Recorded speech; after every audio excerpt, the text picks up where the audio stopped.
சங்க இலக்கியங்களில் மிகவும் சிறப்பாக பாடப்பட்ட மரம். அதன் வலுவான தன்மைக்காகவும் பல்வேறு நோய்களை குணமாக்கும் திறன்களுக்காகவும் பெரிதும் போற்றப்பட்ட மரம். பல்வேறு சிறந்த தன்மைகளை கொண்டிருக்கும் இந்த புராதன மரம் வேங்கை மரம். தமிழ்நாடு, கேரளா மற்றும் கர்நாடகாவில் பரவலாக காணப்பட்ட இந்த மரம் இன்று அச்சுறு நிலையை அடைந்த இனமாக, அதாவது நியர் த்ரெட்டன்ட் என்று IUCN அறிவிக்கப்பட்டுள்ளது.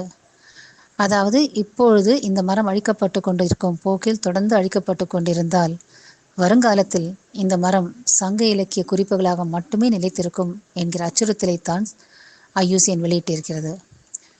நீரிழிவு நோய்க்கான அற்புத தீர்வாக விளங்கும் வேங்கை மரத்திற்கு மேலும் பல்வேறு சிறந்த குணங்கள் உள்ளன. வேங்கை மரம் பறவைகள், பூச்சிகள் உள்ளிட்ட பல்வேறு உயிர்களுக்கு வாழ்வாதாரமாக விளங்குகிறது. மண் அரிப்பை தடுத்து மண் வளத்தை பாதுகாக்கிறது. காட்டினை நிலையாக பாதுகாக்கும் குணமும் கொண்ட இந்த வேங்கை மரம் காடுகள் அழிக்கப்படுவதாலும் அதீத அறுவடைகளாலும் இன்று இந்த நிலைக்கு தள்ளப்பட்டிருக்கிறது.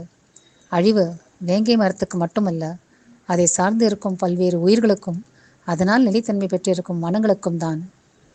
வேங்கை மரத்தை அழிவிலிருந்து காப்பது நம் கடமை. எங்கள் சேனலுக்கு சப்ஸ்கிரைப் செய்து ஆதரவு தருமாறு கேட்டுக்கிறோம்.